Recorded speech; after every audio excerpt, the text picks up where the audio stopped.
Genial. Entonces ya ahí nos acaba de dar como un panorama, como justamente general, redundando un poquito, de la situación del país. O sea, entonces estamos hablando de que en realidad solo una de cada 3 personas, haciendo un resumen, tiene un trabajo formal y los demás son considerados como informales. El ciclo de crecimiento empieza en marzo del 2025.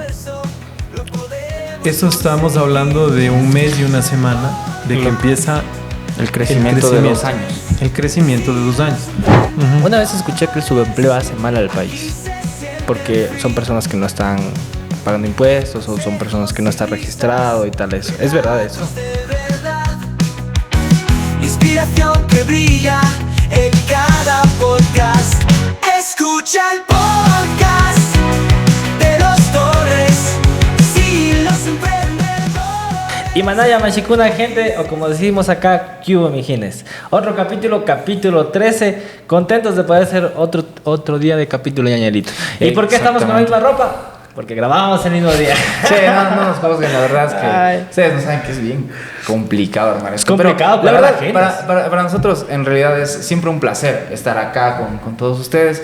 Y este capítulo en realidad va a ser muy interesante para todos ustedes por la situación que estamos viviendo actualmente en el país. ¿Y quién mejor amigo que una persona pues que nos aceptó la invitación a través de una gran amiga, Belencita? Saludos. Saludos si nos estás viendo. Sí, que hizo el contacto, pero más allá, bueno, nos estaba contando tras micrófonos que es docente, entonces seguramente nos va a dar una cátedra súper chévere de cómo funciona este mundo. Sí, oye, antes de comenzar, agradecerles a nuestros auspiciantes, Odo Hospedaje, que está a 4 minutos de la Embajada Americana. Si usted va a sacar la visa, están ahí a 4 minutitos, llegan caminando, súper chévere la atención, súper económico los precios. También tenemos Galaxy Burger, unas hamburguesas riquísimas, y Azulejo Estudio de Construcción.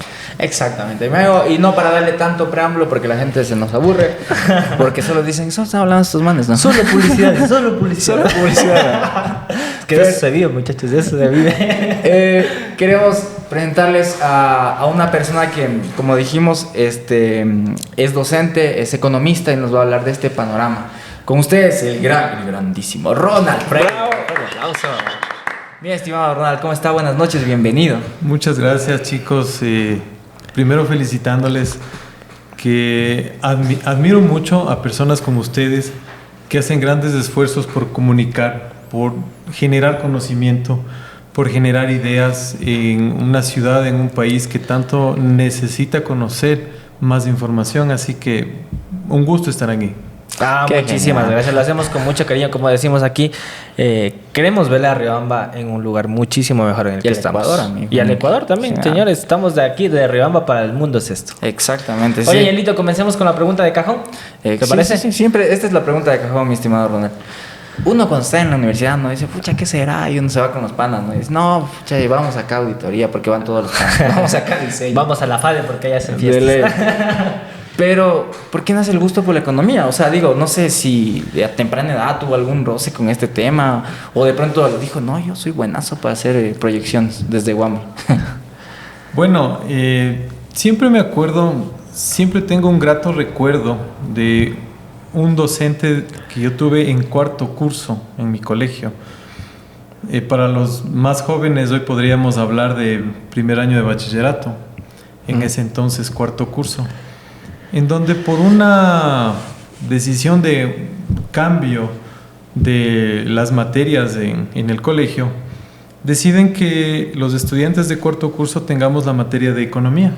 Ok, antes les daban economía en el colegio. En mi promoción fuimos los primeros que nos daban economía. Entonces era algo totalmente desconocido para nosotros. Nosotros teníamos ¿cuántos? 14, 15 años de edad. Claro. Y el colegio en el que estudié contrató un especialista en economía porque los otros docentes no conocían el tema. Y creo que me gustó tanto en la forma en cómo él daba su materia, como él nos hacía entender a nosotros los problemas del país, del mundo y las formas en que se puede solucionar, que creo que empecé a apasionarme por la carrera. Entonces yo cuando tenía 14 años, tal vez 15, yo dije algún día voy a ser economista.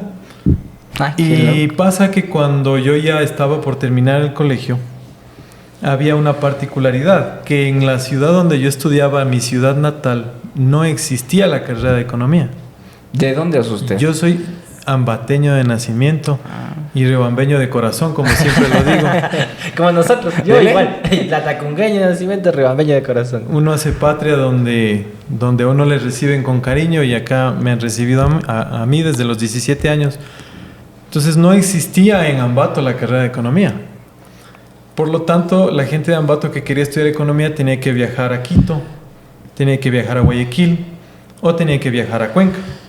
Solo en esas ciudades había. En esas ciudades había, pero yo ya tenía un amigo que estudiaba medicina en Quito, en la Universidad Central. Ya vimos el cupo, ya había las posibilidades. Justo coincidencialmente, él, un compañero de él, se va, regresa a su ciudad y me dice: ¿sabes qué? Es ahora o nunca. Yo tengo donde incluso recibirte para que tú vengas acá. Bueno, no siempre es lo que uno dice, no siempre es lo que uno quiere. Un amigo me dice: ¿sabes qué? Te cuento que la Universidad Central tiene una extensión en Riobamba. Mira usted. Ese fue el mensaje que me dio. Ya no hay, ¿no? Ya no hay. Ya no hay. No, ya no es así, pero ese fue el mensaje que me dio. Wow. La Universidad Central tiene una extensión en Riobamba. Yo digo: ¿la Universidad Central en Riobamba? Dice: sí, y sé que están sacando la carrera de economía. Así que para mí, que iba a estudiar en la Central en Quito, yo iba a venir a estudiar en la Central en Riobamba economía, era espectacular. Claro que era diferente la realidad cuando yo llegué. Cuando yo llegué me di cuenta que la universidad ya era autónoma. Ya se llamaba Universidad Nacional de Chimborazo. Qué loco, yo no sabía eso. Aquí le tuvimos justo a Nicolai. le tuvimos aquí. Estudió con No sabíamos eso. Ni sabía. No sabían que era la extensión de la Universidad Central. No sabía. No. En los años 60 entiendo que se da la necesidad de abrir una extensión de la Universidad Central en Riobamba por la gestión de algunos riobambeños, en donde deciden crear carreras netamente para formar docentes. Es así que se crea, es prácticamente una extensión, la Facultad de Filosofía y Ciencias de la Educación de la Universidad Central se extiende a Riobamba. Pasan algunos años, los 80s y los 90s, y bueno, personajes interesantes de ese tiempo deciden buscarle una autonomía y hacer una universidad propia para Chimborazo. Y deciden crear la Universidad Nacional de Chimborazo en el año 95 y dejar de depender de la Universidad Central.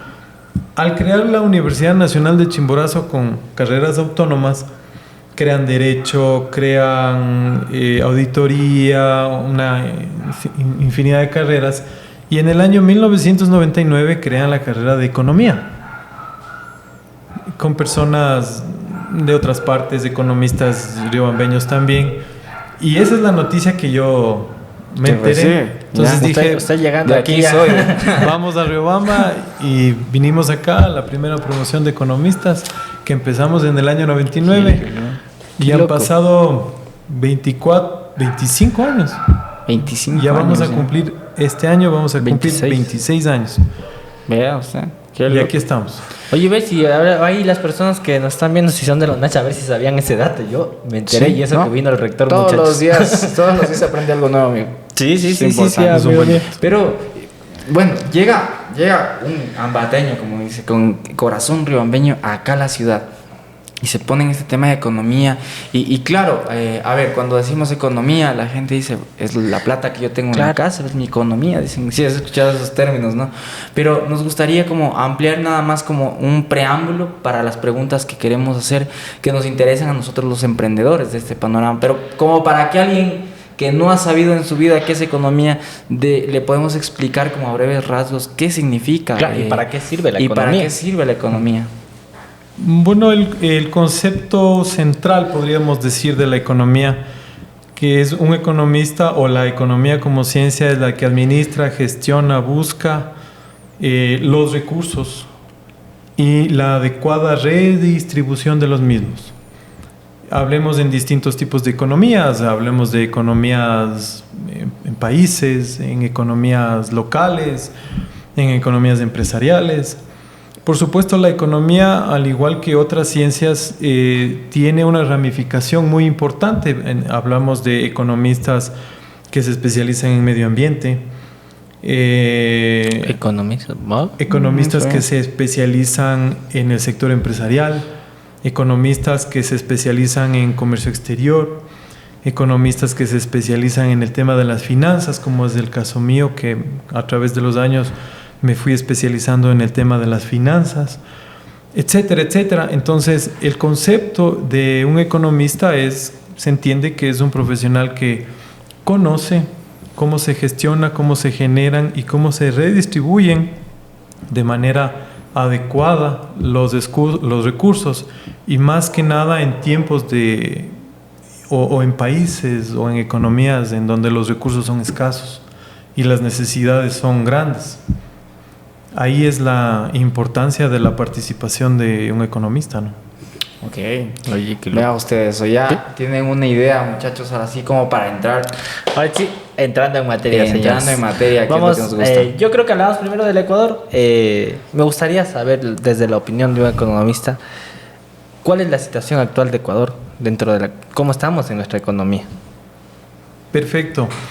Bueno, a la economía ecuatoriana le podemos analizar desde algunas perspectivas, ¿no? Algunos podrían empezar analizando la economía del Ecuador, indicando cuál es la composición de la economía del Ecuador, a qué se dedica el Ecuador. El Ecuador es un país históricamente tradicional en la producción y explotación petrolera. Estamos potenciando estos años y hay mucha oportunidad en la explotación minera, oro principalmente. Ecuador es un país que ha producido bastante materia prima, que ha producido bastante producto del mar. Ecuador es un país que produce también y exporta fruta, como es el banano, como es el cacao, que está ahorita en auge. Es decir, el Ecuador es un país que se dedica a actividades primarias.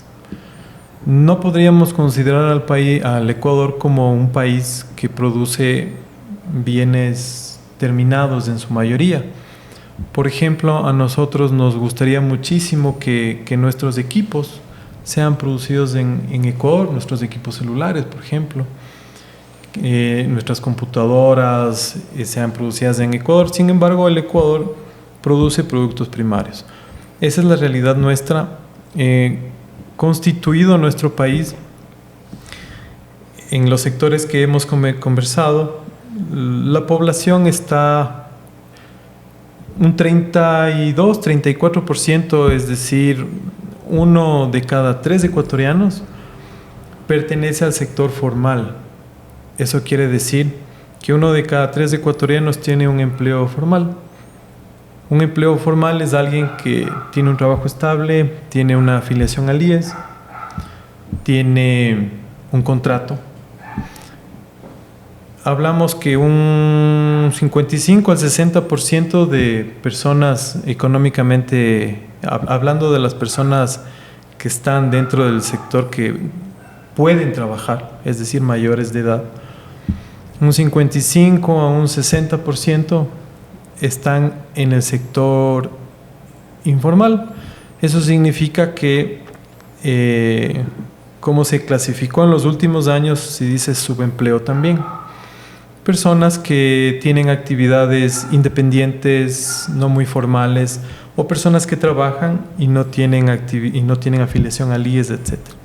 Y un 5% de la población económicamente activa, un 5%, está sin empleo. Si hablamos de 1 de cada 3 personas tienen un empleo formal, estamos hablando de que es muy poco. Es muy poco. Entonces, nuestro país está compuesto por una gran cantidad de personas que están dentro del sector informal o del subempleo, por decirlo de una manera. Entonces, eso es hacia donde tenemos que atacar. Eso es lo que produce el Ecuador. Esa es la composición de la población. Podríamos hablar también que el Ecuador produce, mal contado, $120 mil millones al año. conocido como un Producto Interno Bruto. ¿Qué significa eso? Por no traer fórmulas que nos vamos a complicar el día de hoy, hablemos de que esa es la producción de todos los ecuatorianos. Desde la tiendita del barrio, desde la gran industria. O sea, el Producto Interno Bruto es lo que entra. O sea, Es lo que tenemos de plata. Esto hay de plata, muchachos. No es el resto eso de no dinero, es lo que produce. Lo que producimos. Exacto. Ah, ok. No estoy Porque- mal, es la capacidad de producción para solventar necesidades de los consumidores, o estoy mal. Sería bueno que solvente las necesidades, pero es lo que produce. Hablemos Ok, que una ok. tienda produce al año, una tienda produce vende al mes $500 vende la tienda. Al año vende $6,000 la tiendita, ¿no es cierto? Entonces esa tiendita que vende $6,000 al año, ese es el Producto Interno Bruto de la tiendita. Por Ok. hacer una comparación bastante Está bien, está bien. académica. Para entender. Para quienes no manejamos términos Pero tan no técnicos. necesariamente es el dinero que tiene la tienda. Ah, ok. Porque la tienda puede tener, el dueño de la tienda puede tener en su bolsillo unos $300, que con eso compra, vende productos a diario. Ese es el dinero que tiene. Pero al final del mes, un día vendió $20, otro día vendió $50, otro día vendió $40, y al final del mes la acumulación de eso es $500. Ujú. Por 12 son $6,000, eso es lo que vendió el vecino de la tienda en el año. Más o menos ese es el Producto Interno Bruto, lo que todos los sectores de la economía lograron vender. No necesariamente ganar como utilidad. La utilidad es diferente, el dinero, la liquidez es diferente, y así seguimos hablando de otros términos, podríamos también entendiendo un poquito de las reservas que tiene el país, de las deudas que tiene el país, etcétera, etcétera, etcétera. Genial. Entonces ya ahí nos acaba de dar como un panorama, como justamente general, preguntando un poquito, de la situación del país. O sea, entonces estamos hablando de que en realidad solo una de cada 3 personas, haciendo un resumen, tiene un trabajo formal y los demás son considerados como informales. Yo y tenía una subempleo. pregunta ahí. Ujú. Una vez escuché que el subempleo hace mal al país, porque son personas que no están pagando impuestos o son personas que no están registrado y tal eso. ¿Es verdad eso? Bueno, más allá de que el subempleo haga mal al país, el subempleo es una necesidad de las personas, es decir, es una realidad del país. La persona está en el subempleo no porque quiere, sino porque es la realidad que tiene que afrontar. Por ejemplo, pongamos un ejemplo conmigo. El siguiente mes, por alguna razón, dejo de tener un empleo formal. ¿No es cierto? Tengo deudas, tengo gastos. En mi casa me esperan mis hijos. ¿Qué es lo que tengo que hacer? Tengo que ver alguna forma de generar ingresos mientras encuentro otro empleo formal. Por ejemplo, tengo que ponerme a vender hamburguesas afuera de mi casa. ¿Por qué no? Pasé al sector del subempleo. Porque quise o porque me tocó hacerlo. Ujú. Porque me tocó hacerlo. Entonces, si una gran parte de la población está en el subempleo, no necesariamente es porque de caprichosos están en el Sí, subempleo. totalmente de acuerdo. O sea, el subempleo es la realidad de muchos de nosotros, de los que estamos tratando de seguir. Pero ¿eso le hace mal al Estado? O sea, yo quería saber si eso le hace mal al Estado. Porque obviamente uno se busca la vida. Nosotros nos buscamos la vida, como sea, como dice. No le hace mal. No le hace mal.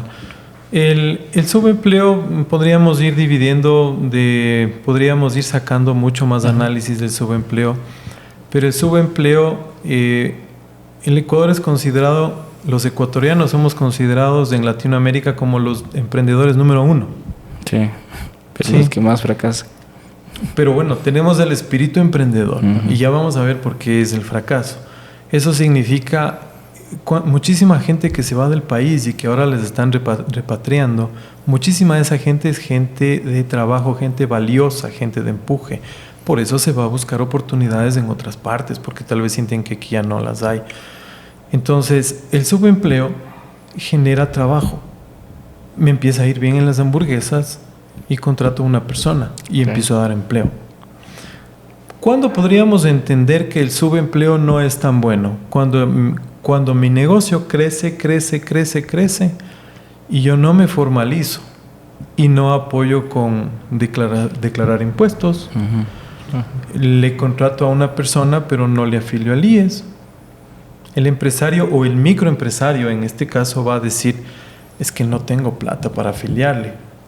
Bueno, ahí vienen temas normativos también sobre normas laborales que sí hay que corregir, pero si el microempresario empieza a crecer, empieza a generar rentabilidad, utilidades, y ya no solamente le permite pagar sus gastos del hogar, ya le permite generar empleo, le permite generar ingresos adicionales importantes, tiene que pagar impuestos, los que le toque pagar.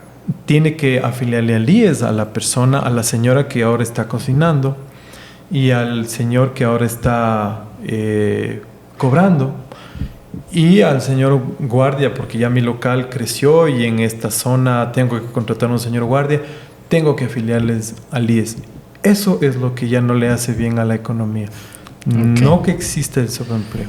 Ay, qué bien, como genial la aclaración. La verdad es que igual nosotros, a ver, tenemos esta... No, bueno, la gente que nos está viendo no es que solo hacemos el podcast, en realidad nosotros vivimos de hacer publicidad, generar contenido, piezas publicitarias y en general, y eso es como nuestro negocio. Entonces estamos, claro, dentro de este mundo del subempleo. Y claro, estamos generando más espacios de trabajo. Tenemos gente que trabaja con nosotros y lo importante, digo, de esto, como dice, siempre es tratar de aportar al Estado. Y de hecho es el mensaje que damos acá, ¿no? O sea, obviamente tienes un negocio, estás dinamizando la economía, bacán, pero o sea, tienes que declarar también, obviamente, tus impuestos, presentar estas declaraciones formales. ¿Qué le hacen bien al país, en realidad? A medida que, a ver, el ciudadano inicialmente no declara impuestos, no porque quiere perjudicarle a nadie. Muchas veces es por desconocimiento de qué es lo que se tiene que hacer y principalmente por miedo. ¿Por qué? Porque tal vez durante muchos periodos hemos estado acostumbrados a instituciones de control persecutoras. Tal vez tenemos un poco de miedo al riesgo de los problemas laborales. Entonces, cuando uno tiene desconocimiento, puede tener cierto nivel de miedo también. A que qué me pasaría si es que yo hago algo, qué me pasaría si es que no hago otra cosa. Entonces, uno de los temas que en la medida que haya como en el tiempo podríamos tratar, que una de las formas de que nuestras economías se desarrollen es a través de la educación financiera, de la educación tributaria. Dice, pero la educación financiera, ¿y cómo así la educación financiera? Porque la educación financiera es la que me va a guiar en todos los niveles de la economía, en el microempresario, en el mediano empresario, en el gran empresario, en los ciudadanos que no somos empresarios. Nos va a enseñar cómo tienen que ser nuestras finanzas, cómo tiene que ser nuestra tributación, cómo tengo yo que estar pegado a normativa para no tener problemas con el Estado, con el fisco, con el municipio, con el ARSA si fuera alimentos, si fuera medicinas, con el Ministerio de Turismo, si es que yo fuera hotelería, etcétera, etcétera, etcétera. Entonces, esa educación financiera es la que me va despojando de miedos también y me permite ir creciendo, que eso también sí le hace bastante bien a nuestro país. Qué genial, o sea, y ahorita ya entrando en el tema de emprendimiento, justo también que ya topamos estos temas y que es a quienes igual vamos dirigidos, como y son personas que nos están escuchando. Muchas personas que tienen sus pequeñas empresas, sus medianas empresas, pymes en general. Es importante conocer los nuevos panoramas que podemos tener, porque usted no me dejará mentir. Estamos a punto de llegar a unas elecciones. Este capítulo obviamente me parece que va a salir antes o después, no estamos seguros, pero estamos ya en este proceso de elecciones actualmente, ¿no? Y hay muchas personas, incluso con clientes que nosotros trabajamos, y ellos no quieren invertir porque están esperando qué va a pasar en el país. Y claro, ellos tienen mucha más información, tienen equipos mucho más compuestos, incluso de analistas y todo esto, pero siempre decimos aquí, pero para el de a pie, el que quiere invertir, el que se quiere sacar un crédito de, se me ocurre, unos Claro, 10,000 unos 10,000, 20,000 o para su 20,000 negocio. dólares Ujú. y ponerse su negocio, ¿qué le podríamos decir para que tome en cuenta antes de hacerlo esto? O sea, en el panorama económico, sea gane cualquiera de los candidatos, ¿qué es lo que puede pasar? Indistintamente, como digo, del partido político que llegue a posicionarse en Carondelet, ¿qué podría pasar de acuerdo a lo que estamos viviendo actualmente? Porque se entiende que estamos en una recesión. A ver, estamos en una recesión, sí. Entendamos un poquito por qué es una recesión. En la economía se conoce a una recesión cuando estamos cayendo en nuestro Producto Interno Bruto, en nuestros ingresos, etcétera. En un hogar, si los ingresos han mermado, estamos en una recesión. Pero la recesión no es permanente. Siempre tenemos un punto de quiebre, podríamos decirlo así, y empieza a tener un proceso de auge o de crecimiento. El Ecuador lo tiene. El Banco Central analiza desde el año 1990 cuáles son los ciclos económicos. En economía dicen los ciclos económicos, los momentos que estoy en auge y los momentos que bajo a recesión. Estos ciclos económicos en el Ecuador duran 49 meses, es decir, duran 4 años. ¿Qué significa eso? Significa que al Ecuador 2 años, más o menos 2 años, casi exacto, le va bien y la economía crece. Y 2 años, la economía decrece un poco. Ok, Sí. datos muy importantes. Ese dato. Sí. Ese es un dato del Banco Central. Eso existe en las familias, existe en las empresas, existe en la ciudad de Riobamba, existe en el Ecuador, existe en Estados Unidos. Todas las economías tienen ciclos económicos. ¿Cuál es la función de los especialistas? De que ese ciclo, cuando caigo, no caiga tanto. Y cuando suba lo más que pueda. Pero siempre voy a tener subidas y bajadas. De hecho, la vida es así. La vida de las personas, las emociones, es así. Tenemos subidas y bajadas y la economía también es así. Según este ciclo económico del Banco Central, y este es un dato interesante, el ciclo de crecimiento empieza en marzo del 2025. Eso estamos hablando de un mes y una semana de que empieza El crecimiento de 2 años. el crecimiento de 2 años.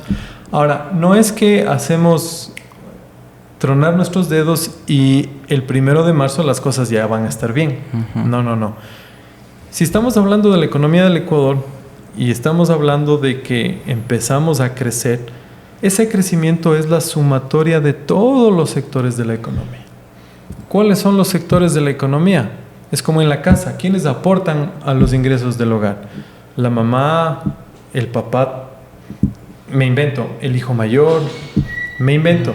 También vive la abuelita y como la abuelita recibe una pensión, también aporta los ingresos del hogar. Me estoy inventando como un ejemplo. Entonces hay 4 personas que aportan al hogar. De las 4 personas, en promedio, si sumamos de los 4, empezamos a ganar un poquito más. Lo mismo el Ecuador. ¿Cuáles son los sectores de la economía? Estamos hablando de producción petrolera, estamos hablando del sector de la construcción, estamos hablando de la producción textil, estamos hablando de la agroindustria, de las exportaciones, estamos hablando de la producción de frutas, del consumo nacional, etcétera, etcétera. Estamos hablando de todos los sectores de la economía y sumados todos estos sectores en promedio me van a empezar a dar ya un crecimiento desde el mes de marzo aproximadamente según los cálculos del Banco Central. Ahora habrán sectores que todavía no desarrollen, que todavía no despunten. Me invento el sector de la construcción, tal vez todavía no despunte. La venta de vehículos nuevos tal vez todavía no despunte. Pero tenemos otros sectores que están un poco más dinamizados, como por ejemplo la venta de atún y camarón al exterior todavía está dinamizado. La venta de cacao todavía está muy positiva hacia el exterior. La venta de petróleo, hay una expectativa de que el precio se mantenga a beneficio del país todavía adecuado. Entonces esas sumas y restas harán que empecemos a tener un panorama un poco mejor. Ahí se suman otros factores. El factor político sí va a influir. Muchos dirán es que yo quiero que gane este candidato, otros dirán yo quiero que gane este candidato. Finalmente alguien va a ganar. Y cuando alguien gane, ya la gente va a decir, bueno, ya, ganó. No el que yo quería, pero se acabó. Ya sé qué terreno voy a pisar. Sigo, invierto. Ahorita todavía no compro, ahorita todavía no invierto, no me endeudo mucho, porque no sé si es que el candidato o la candidata que gane va a tomar las decisiones que se van a ajustar un poco a lo mío. Pero gane cual gane, el empresario, el microempresario va a tener que tomar decisiones, porque así ha sido la historia del país. Hemos tenido candidatos de izquierda, de derecha, de centro, de un sector, de otro sector, y el empresario, el microempresario ha tenido que invertir. Ahora, hay que entender que la economía del Ecuador genera más o menos, les dije, 118.000 millones de dólares. ¿No es cierto? Si como empresario no me arriesgo y no genero inversión, no genero más producción, probablemente va a venir otro y va a ocupar mi espacio. Ok. Esa es una reflexión que yo les hago a los empresarios, a los clientes, a los amigos, porque, bueno, represento un banco también acá, soy el gerente de una institución financiera. Entonces me dicen, Ronald, ¿qué hago? ¿Cuándo invierto? Me espero nomás. Entonces yo lo que le digo es, mira, el mercado está ahí. 118.000 millones de dólares. Hotelería esta cantidad, producción textil esta cantidad, etcétera, etcétera, etcétera. ¿Tenemos los datos de cuáles son los que más aportan?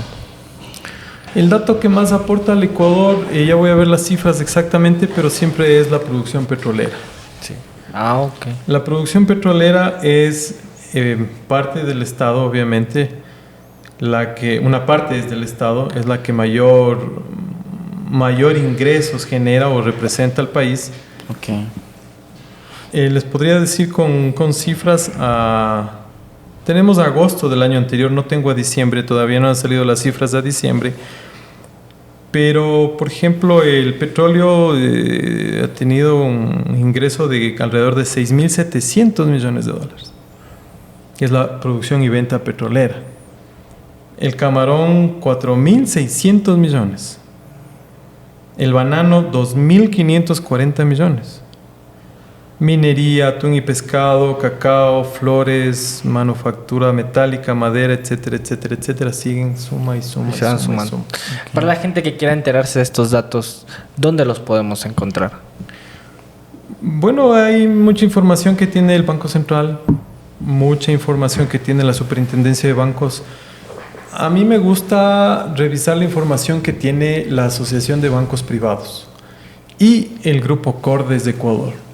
No soy parte del Grupo Cordes, obviamente, pero me gusta buscar esa información porque la analizan, la mastican, la proyectan y la explican de una forma muy didáctica, podríamos decirlo, ¿no? El Grupo Cordes, la Asociación de Bancos y, bueno, el Banco Central y la Superintendencia de Bancos, y hay muchos más, obviamente, pero el Grupo Cordes y la Asociación de Bancos tienen información interesante. Qué genial. ¿Y esa Digo porque información la es gente pública? que quiera invertir. Ajá, ¿esa información es pública? Sí, es información pública. Ok, genial. Uno puede Vamos a entrar. dejarles los links a la gente acá para que... Súper interesante. Sí, para que entren en serio, son datos súper bacanes que nos están dando para... Digo porque, a ver, parte de, como decíamos, de este podcast es aportar valor. Y créame que la gente está con esa situación de que quién ganará, invierto, no invierto, será que me arriesgo. Y claro, como dicen, o sea, está el mercado ahí, si no lo hace uno, lo hace otro. Esa reflexión es súper chévere, ¿no? Porque es cierto, o sea, si tú no lo haces, va a venir otro que lo haga. Y si tú lo haces mal, va a venir alguien que lo haga bien. Los mercados siempre tienen incertidumbre. La información es poder.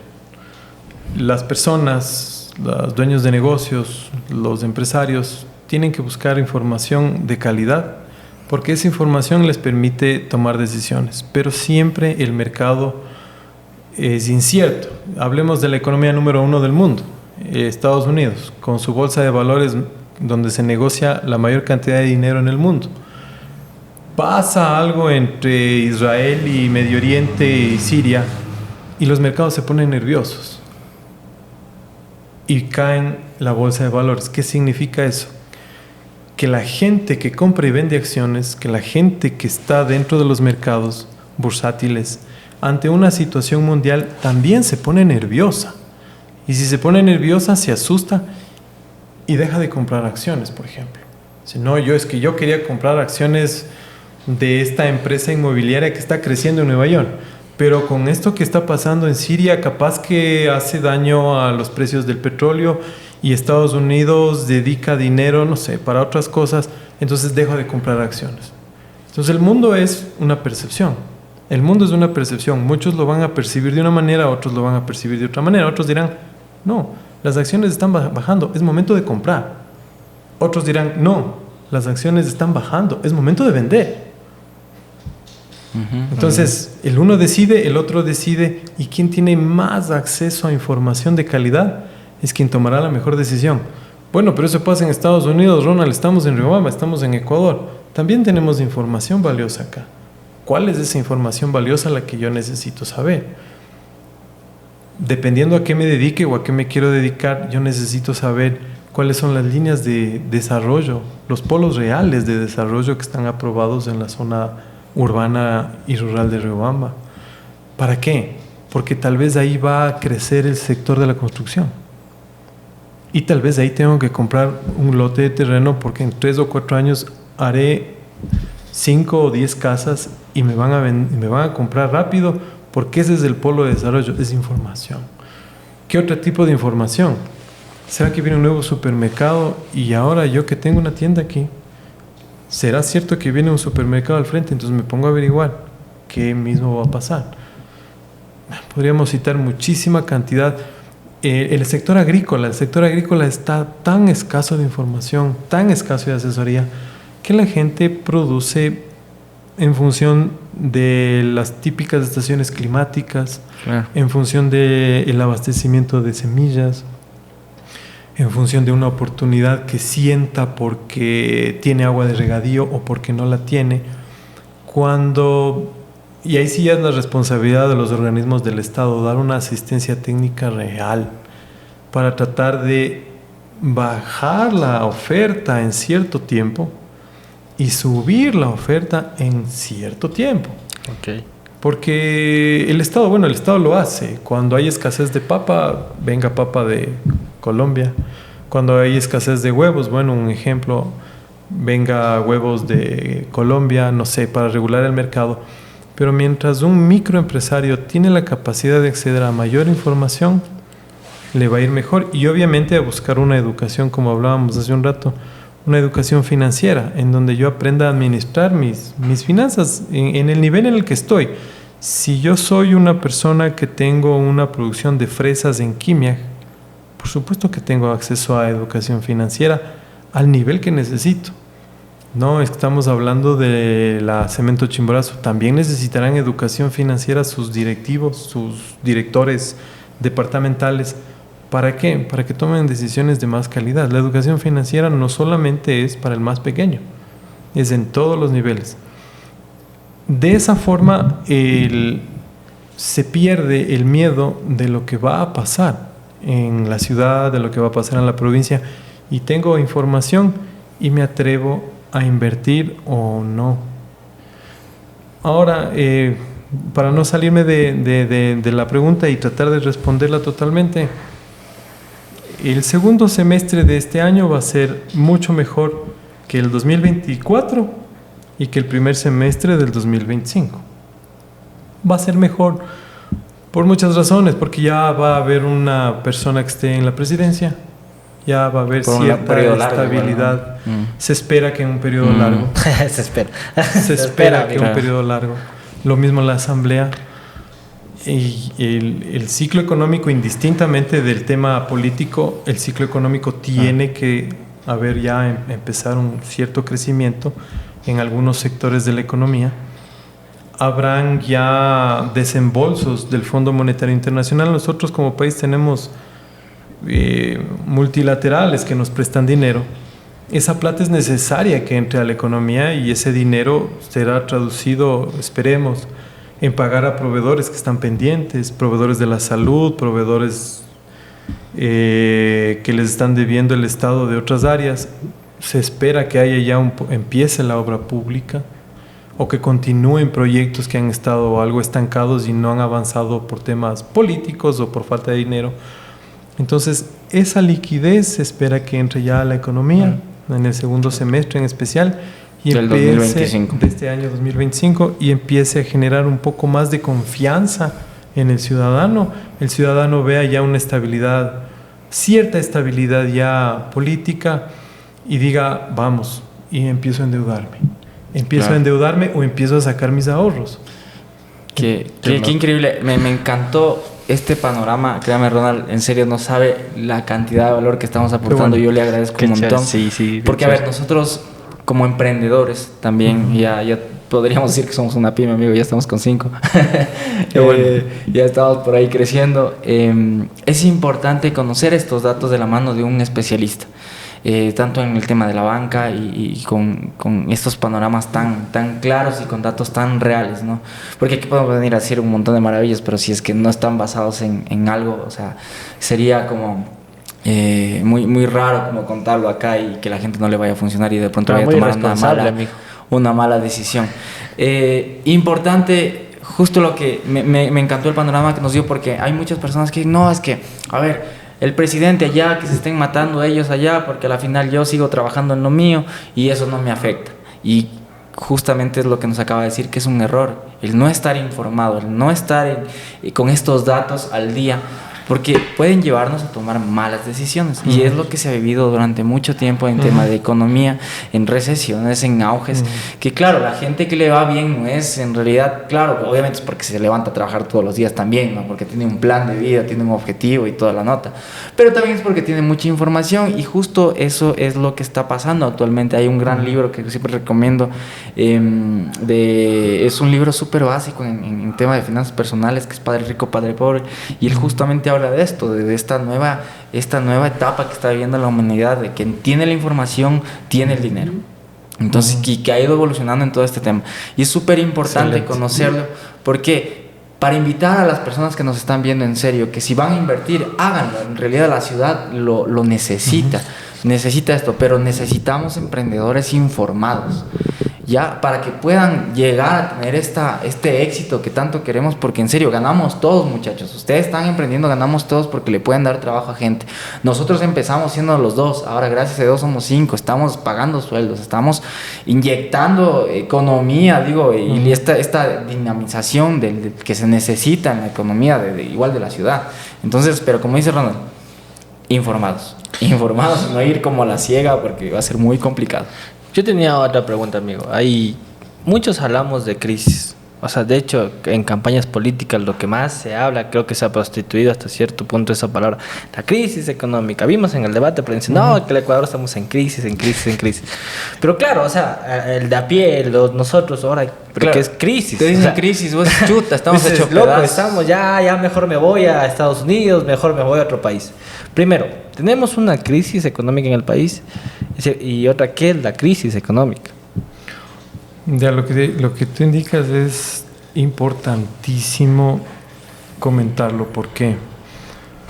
Porque muchas de las crisis a veces son subjetivas, y no son reales. No digo que el Ecuador no tiene problemas, pero ustedes deben entenderme también a mí cuando se han encontrado con alguien que probablemente su situación no ha variado. Gracias a Dios, tal vez no ha variado.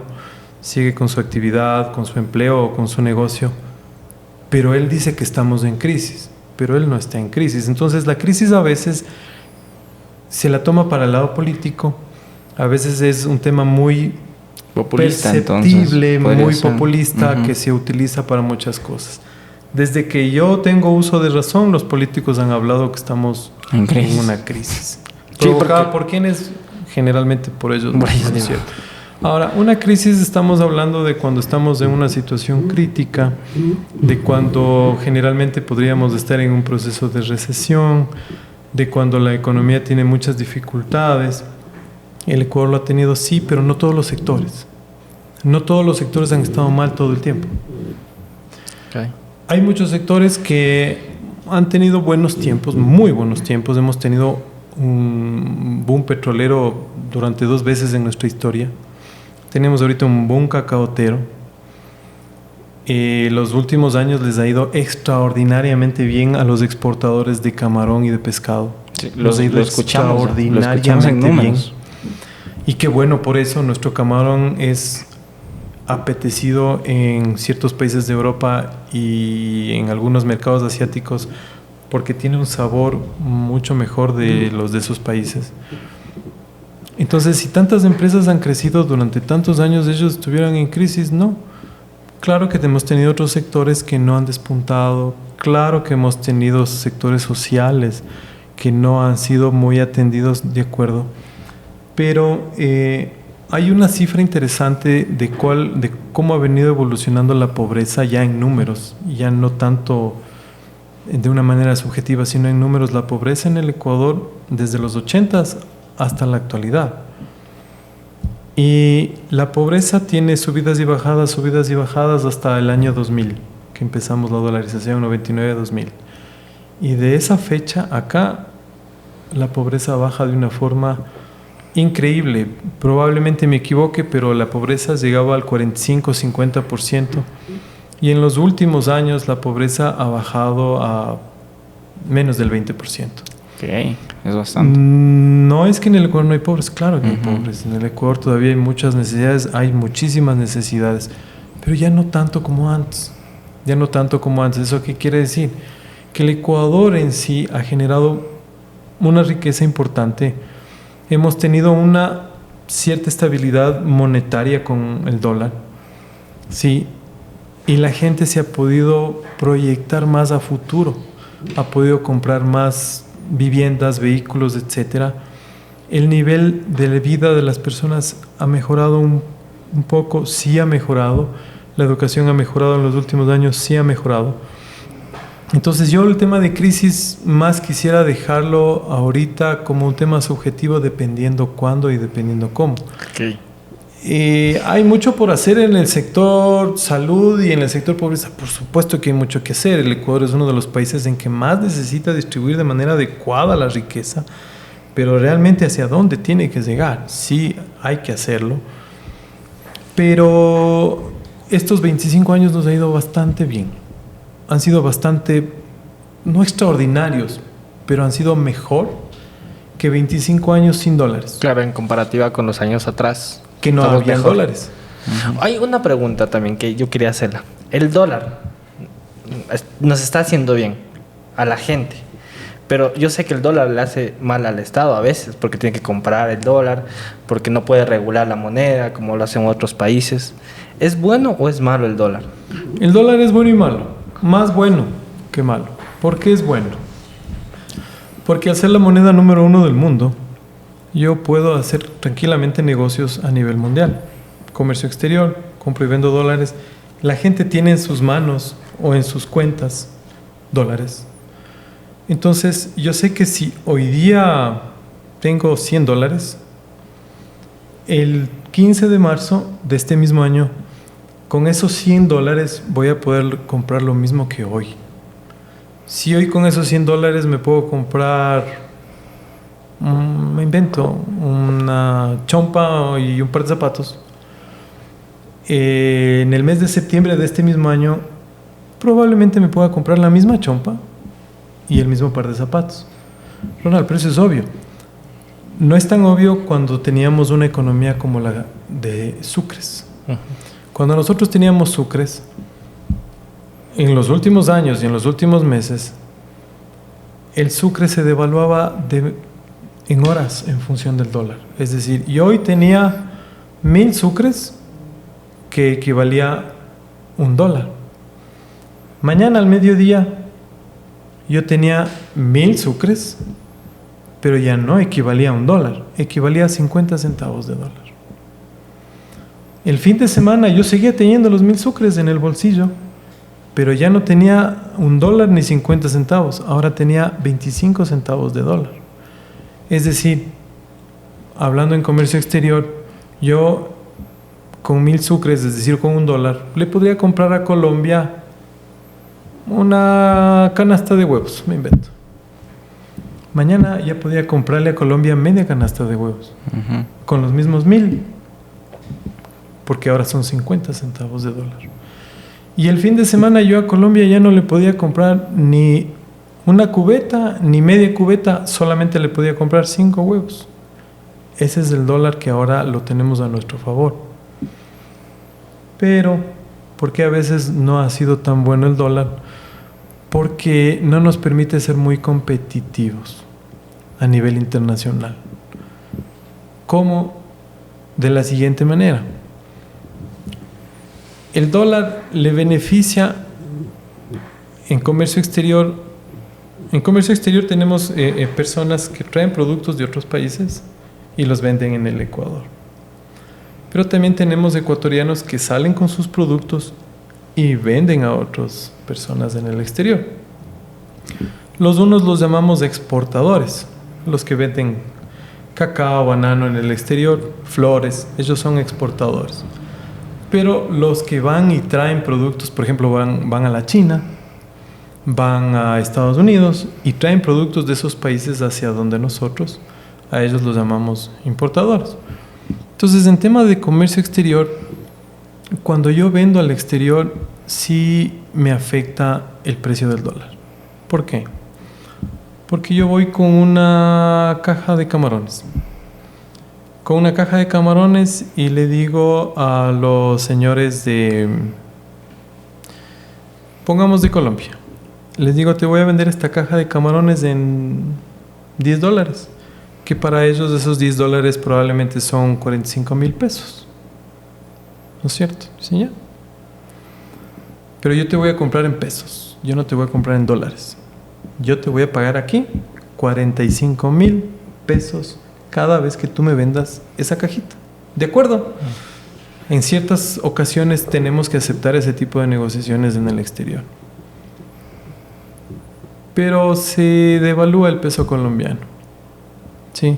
Se devalúa el peso colombiano y ahora el peso colombiano ya no vale 4.500 dólares, 4.500 pesos un dólar. Ahora vale 5.000. Entonces, este señor colombiano que me compra a mí en 45,000 pesos una caja, ahora, como está devaluado el dólar, el peso colombiano, entonces ahora él tiene 50,000, ¿no es cierto? Entonces, él tiene 50,000, pero a mí me paga solo 45,000. Es decir, a mí ya no me llega $10, a mí me llegan $9 con 50. Claro. Me invento. ¿Por qué? Porque hubo una devaluación. Puede pasar lo contrario con los importadores. Entonces el importador va con dólares a la China y compra una cantidad de X de productos. Si es que se devalúa el yuan en la China, yo voy con la misma cantidad de dólares, pero traigo más productos. Claro. Esa es la ventaja, en cambio, para el importador. Pero nosotros, los economistas, queremos que el que tenga ventaja sea el exportador. ¿Por qué el exportador? Porque el exportador es el que trae dólares a la economía. El importador es el que saca dólares de la economía. ¿Es necesario? Claro que es necesario. Entonces, por eso es que es difícil para el exportador cuando hay los movimientos de las devaluaciones del dólar en los distintos países del mundo, porque a veces me perjudica. Claro que puede haber ocasiones en que también el dólar se deprecia un poco en otros países. Entonces yo, en este mismo caso de Colombia, en vez de traer $10 por lo que vendí el camarón, traigo 11. Y vendí la misma caja. ¿Y por qué traje un poquito más? Porque hubo un cambio en la moneda de ese país. Entonces, ese tipo de variaciones hacen que el dólar a veces juegue a mi favor y a veces juegue en mi contra. Pero, en general, el dólar me ha dado estabilidad. Me ha permitido tener una estabilidad en los años, me ha permitido que nuestra inflación sea de un dígito. Es decir, del 2, del 4, del 6, del 5, del 4%. Cuando en países de Latinoamérica que no manejan bien la inflación tienen del 20, del 30. Claro, el caso de Argentina. Argentina tuvo una inflación increíble a tiempo atrás. Me parece es el término. Hiperinflación es cuando más del 100% de inflación. No llegaron a la hiperinflación. No creo que... Y Venezuela sí. Venezuela. Bolivia Entonces, también ha tenido ciertos tiempos. Nosotros teníamos una inflación elevadísima en sucres. Entonces, es igual. Yo tengo $10 y voy a comprar en la tienda y traigo 5 productos. Pero la inflación crece el 20%. Voy con los $10, ya no traigo los 5 productos, Claro. traigo 4 productos porque son más caros. Qué genial. Oye, mira. veas, señores, explicadito, vea, si no entendió, ya repítale el video. Ya repítale el capítulo. Si no entendió, Sí. no entendió. Oiga, Ronald, en serio que la verdad ha sido un capítulo, o sea, súper bacán, créame que nosotros ya hace mucho tiempo veníamos buscando con quién hablar. La verdad es que no conocíamos, obviamente, un economista con tanta trayectoria, docente sobre todo, que pueda Muchas explicarlo de gracias. una forma tan didáctica para que todos lo podamos entender. Porque digo, a veces el pecado de los ministerios, de todas las personas que están enfrente de estos poderes que manejan el Estado, lo cuenta de una forma tan técnica que el de a pie no entiende. O lo maquillan. Exacto, o lo maquillan, y como hay este desconocimiento y no hay alguien que lo explique de una forma tan sencilla, obviamente también se genera este miedo que hablábamos, ¿no? El rehusarse a aprender, el no querer topar los temas porque se suenan muy complicados. Pero cuando se explica con peras y con manzanas, como se dice normalmente, es mucho más fácil que este mensaje llegue de una mejor forma y podamos, como digo, aportar para que estos futuros emprendedores, para que estos emprendedores actuales, para que las personas que están invirtiendo en nuestra ciudad, en nuestro país, de alguna forma se eviten como, a ver, les acortamos un poquito el camino o los enganchemos para que puedan obtener más información por ellos mismos, que Claro, es la idea. A investigar, muchachos. De aquí Sí. a investigar. Siempre sacan Oye, sus nos quedaron conclusiones. muchos temas pendientes. Me hubiera encantado seguir hablando. De hecho, me gustaría una pregunta más, si se puede, la de Chimborazo. Ah, sí, ¿Dónde sí, está? claro, Que sí. importante. Porque hablamos del Ecuador, hablamos de todo esto, pero ¿y Chimborazo, Riobamba, dónde, cómo estamos? Chimborazo es una provincia en el sector rural agrícola con un nivel de producción agrícola que no ha podido trascender a niveles para exportación porque tenemos muchos minifundios, por decirlo así, es decir, está parcelado en lotes muy pequeños la provincia, entonces sirve para consumo local y nacional. La ciudad de Riobamba está compuesta en su gran mayoría por un sector microempresarial. Hablemos de un subempleo, un sector informal, hablemos de un sector comercial, etcétera. Y tenemos una poca presencia de empresas, de industrias, tenemos una poca presencia. Por lo tanto, podríamos decir que somos muy dependientes de lo que haga el Estado. Chimborazo, no exclusivamente, pero dependemos bastante de la dinamización de la provincia o la dinamización de la ciudad, de qué decisiones tome el Estado en cuanto a obra pública y en cuanto a gasto público. Por ejemplo, si el Estado tiene dinero para la provincia y aquí se empiezan a hacer vías, se empiezan a hacer puentes, se empiezan a arreglar las vías a la costa, se empiezan a construir o a mejorar hospitales, evidentemente va a dinamizar la economía de Riobamba, ¿sí?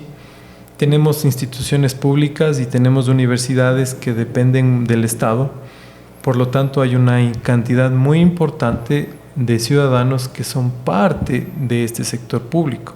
Entonces, este dinero que viene del fisco a las instituciones públicas son las que generan y ayudan a generar un poco la dinámica de la ciudad. ¿Qué es lo que le falta a Chimborazo? ¿Qué es lo que le falta a Chimborazo? A Chimborazo le falta desarrollar el sector agroindustrial. ¿Sí? ¿Cuál es el sector agroindustrial? El agro, sabemos cuál es nuestro agro, que tenemos que tecnificarlo un poco, sí, pero no sé si ustedes sabían que toda la carne y embutidos que comemos, que compramos en el Tuti, es por riobambeños que le venden la materia prima al Tuti. No al Tuti, ¿Sabías? no al Tuti, a una empresa Claro. que produce embutidos y cárnicos para el Tuti. La materia prima, claro, ¿serio? sale de Yo no aquí. sabía La eso. carne. No sabía ese dato. La materia prima sale de... Es que, a ver, Chimborazo es obviamente... Agrícola y ganadera. Es agrícola Es y ganadera, ganadero. de ley. Porque decimos ganadero, Cuenca. Sí, pero aquí Pero también hay una también cantidad sí, de también es cantidad de ganadero. Alausí, Sí, también es importante. Chunchi, Entonces, todo eso es lo que Qué tenemos loco, que hacer. no sabía. ¿Por qué no empaco yo esas pechugas de pollo que compró en el Tuti? Y yo le vendo al Tuti empacadas las pechugas. Ah. ¿Por qué no le vendo yo los embutidos a los supermercados? Porque tienen que ser las empresas de Quito y Guayaquil las que fabriquen y se queden con la Y ganancia. con el dinero, claro. Porque esa está la ganancia. Creo que se vende a $1.40 en promedio el kilo de carne a la empresa que procesa la carne y que nos vende los embutidos. Pero ¿a cómo compramos el kilo de carne en los supermercados nacionales? Supermaxi podemos llegar a pagar un kilo de pulpa hasta unos $16, $18. Es carne, simplemente es pulpa. Entonces hay que desarrollar la agroindustria y el turismo en Chimborazo. Eso es lo que hay que desarrollar. Eso es lo que nos apostamos como ciudad o como provincia. Tendríamos Que sería, que apostarle claro, a la agroindustria y al turismo Y al en Chimborazo. turismo. A eso Y le otro tenemos sector que aparte apostar. de eso que podríamos ahí. A ver, obviamente necesitamos que se desarrolle inversión pública. O el Chimborazo ha sido olvidado. Cuando generamos inversión pública, ese dinero se queda mayoritariamente en la provincia.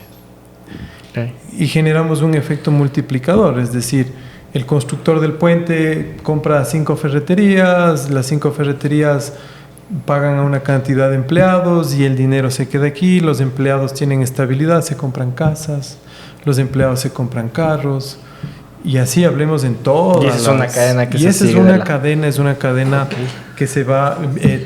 Tenemos que nosotros desarrollar, como digo, principalmente la agroindustria en Chimborazo, el turismo en Chimborazo y también tenemos que insistir y fomentar de que se dé obra pública. Chimborazo está olvidado.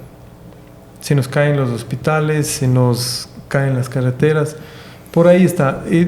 Sería soñar demasiado alto pensar en desarrollar tecnología acá. Una parte de la tecnología podríamos desarrollarlo, pero considero que hay países que ya tienen bastante adelantado. Podríamos desarrollar una tecnología que nos ayude a nuestras economías propias. Yo siempre le he dicho a las personas de la universidad y del SPOCH que los estudiantes tienen que ser parte del sector empresarial y microempresarial de la ciudad, pero de una parte real. Es decir, ellos son los que tienen que estar capacitando a los microempresarios en todos los temas que nosotros hemos hablado, pero tienen que estarles capacitando de manera real. Real. ¿Qué significa de manera real? Que las capacitaciones que ellos les den a los microempresarios o las pasantías que ellos hagan en las pequeñas y medianas empresas tienen que aportar con valor. Es decir, mi contabilidad está mal llevada, pero vengan los practicantes de contabilidad y ayúdenme a ordenar mis finanzas. Tengo aquí mi proceso, mi peladora de pollos, porque eso hay bastante, mi peladora de pollos, que por favor vengan los de ingeniería agroindustrial, ayúdenme a tecnificar esto para que sea más rápido. Ese aporte también, creo que hace falta más unión, más comunión. Sí, Real entre el sector académico y el sector microempresarial de la ciudad. Y bueno, hay muchas cosas que se puede hablar. La educación financiera, que para mí es un pilar fundamental y clave. Que ya se implementó, me parece que este gobierno puso en las escuelas, en los colegios, la educación financiera. Sí, y se lo tiene que hacer a conciencia, y ese es un proyecto de mucho tiempo. Claro, no, o sea, De no mucho porque tiempo. mañana hay Pero resultado, urgentemente los microempresarios tienen que tener educación financiera. Corresponsable el Estado, corresponsable las instituciones financieras. Está en la ley, pero no hay educación financiera real. O sea, hay muchísimas cosas todavía que se puede hacer. Oye, Qué bacán. Oye, y mira, hablamos aquí, creo que hablamos muchísimo de educación financiera. Creemos igual que es muy importante. Si no ordenas tu casa, o sea, es muy complicado que vayas a poder armar un negocio así. Yo creo que este capítulo es de educación financiera, muchachos. Hemos hablado de cosas que quizás mucha gente desconoce. Igual no se olviden también de la educación emocional, también es muy importante. Ahí echando un datito de Nos quedan full cosas, muchachos. Sabemos que tenemos muchísimas cosas que hablar. Lastimosamente el tiempo es nuestro mayor enemigo. Pero igual, invitadísimos si hay una segunda parte. La gracias. gente comente ahí, denle like, comparta, pídanos una segunda parte para seguir conversando estos temas, porque créanme que nosotros quedamos súper emocionados de hablar de súper esto. satisfechos en realidad. Estábamos esperando información como esta, que es muy importante, la verdad, para quienes estamos en este camino de tratar igual de desarrollar desde nuestros puntos desde nuestros puestos, desde nuestras trincheras, como decimos nosotros, tratar de desarrollar a la ciudad y aportar este granito de arena, ¿no? que es lo importante para todos. Entonces, entre todos hacemos ciudad, pues amigos, entre todos hacemos que la provincia llegue a donde queremos. Muy agradecidos por la presencia, Ronald, muchísimas gracias, la verdad es que ha sido una conversación exquisita, esperamos poder tener muchas más conversaciones. No se olviden también de nuestros auspiciantes O2 Hospedaje, si es que algún rato se quiere sacar la visa gringa o ya la tiene, o tiene panas. O2 Hospedaje, están a 4 minutitos de la embajada americana. Esos manes le atienden una bestia. Sí, para todo. Hola chulitos, un saludo para mis amigos de O2. Sí, Galaxy Burger, las mejores hamburguesas al carbón de acá de la ciudad de Riobamba, y Azulejo a Estudio de Arquitectura. Así que pilas, muchachos, sigan en todas las redes sociales este podcast, hacemos contenido de valor, queremos aportar muchísimo valor para ustedes y que tengan la información para que puedan desarrollarse en sus campos. Mi nombre es Daniel Vázquez y muy agradecido porque siempre están pendientes de este programa y es genial, eso nos aporta muchísimo también a nosotros. Sí, señores, dejen su comentario si les gustó, dale like, comparte, que es totalmente gratis y así a nosotros nos motivas a seguir trayendo invitados de lujo, como hoy día Ronald. Muchísimas gracias por la invitación, por aceptar la invitación. Comenten quién les gustaría que viniera. Nosotros hacemos el contacto y si nos aceptan, de una, muchachos. Sí, no se olviden de compartir, darle like y todo lo demás que dicen los youtubers, ya saben ustedes. Mi nombre es Alexis Vázquez y esto ha sido todo en el podcast de Las Torres. Chao, chao, gente. Chao. Gracias a todos.